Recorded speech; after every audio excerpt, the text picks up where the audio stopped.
Good morning, everyone. It's Halloween, or at my house, as we like to call it, Moira's birthday. So I'm coming to you from her room in honor of her birthday, also because the lighting up in my office was a bit too harsh for me this morning. I think the pink lighting in here helps.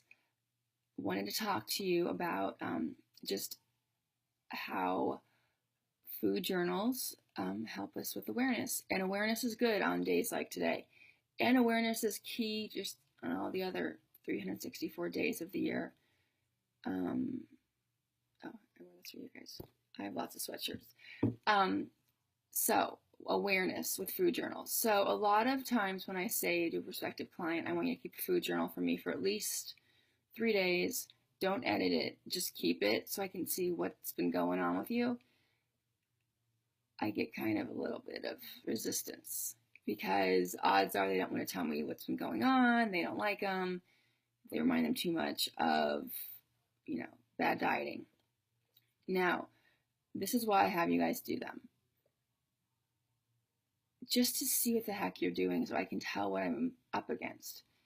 If you've been doing nothing but like fast food, I need to know that.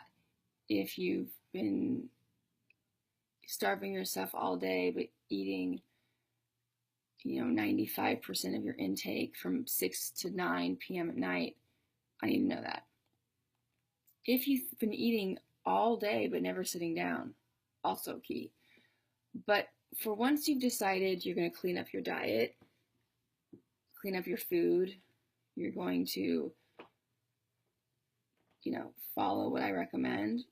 The reason I have a lot of my clients keep a food journal and why I'm sharing my food journal with you is to illustrate my awareness and why every day I have a little summary, not just to tell you that my power went out or that, I didn't eat lunch until 2:30 because I was swamped, is to show you, to illustrate you my awareness with what I'm doing versus what I'm eating, that I see the connection. So hear me out. So when we are aware of what we're eating, food loses a lot of its power. It's like that, remember that movie in the 80s, Labyrinth? I saw it a million times. It's Kitty's favorite before. Loved it. And at the end, there's this really crazy scene with Jennifer Connelly and David Bowie. I'll put it up after this.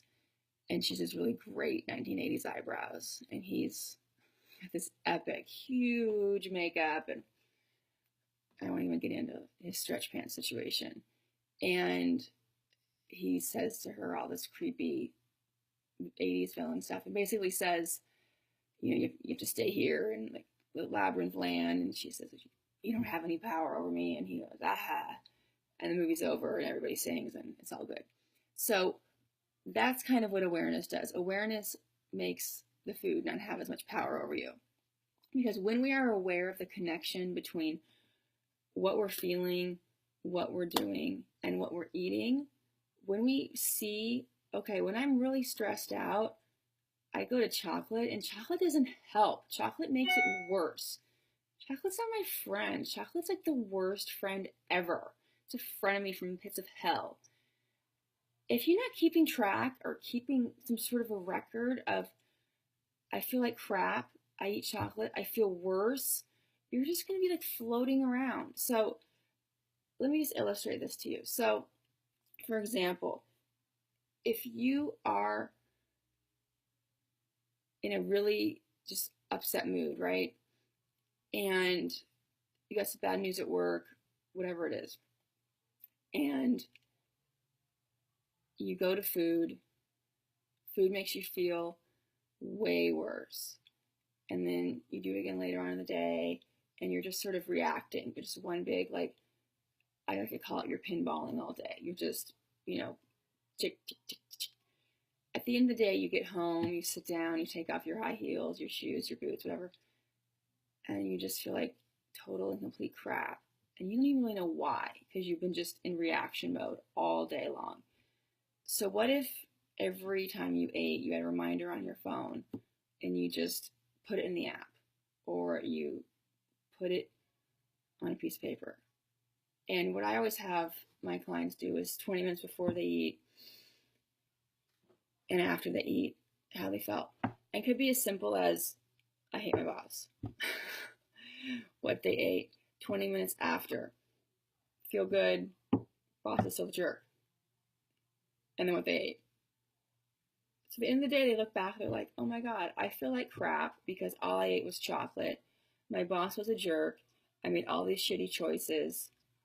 Note to self, I feel like crap because I ate emotionally all day long. You know, this is a huge step in figuring out why we do the things we do and stopping eating out of anything but hunger. And unless you eat out of anything but hunger, you're going to have all these crazy emotional reactions because you're misusing food essentially. It's not a crime, it's just a bad habit we need to break, like any other bad habit.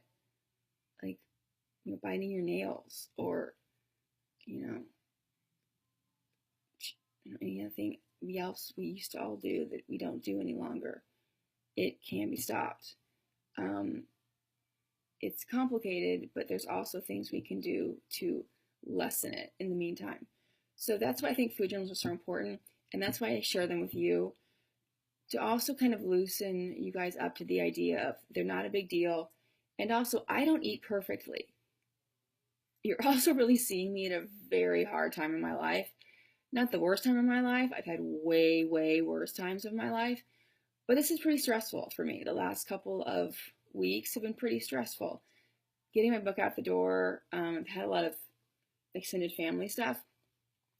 Nothing earth-shattering, nothing everybody else hasn't gone through, but I haven't gone into a huge, you know, Olympic-sized pool full of sugar. I haven't been eating great. I've still been exercising. A couple of you have called me or IM me and said, I don't think you're eating enough. I am eating enough. I'm not eating all my nutrients. That's why I am showing you guys my nutrient breakdown. I could be showing you guys my macros. There's different ways I can show you guys what I'm eating, and sometimes I depend on what it is. So there's that. Lastly, yesterday I put up a picture of my daughter and I asked everyone, I said, what did I used to do with coffee to make it palatable? No one answered it. I don't know if you guys were scared or didn't get to that end of the video, but the answer is I don't drink coffee anymore because I can't stomach it without any sugar. So that was the answer. All right, so we're still trying to get a couple more spots in the prize that no one can buy into. So I'll put up the question in a couple hours. I have to run, but I know this is a long one. It's an important one. You're going to want to maybe watch this again if you didn't sink in. There's a lot of information on a lot of levels. So thanks for sitting in with me, and happy Halloween.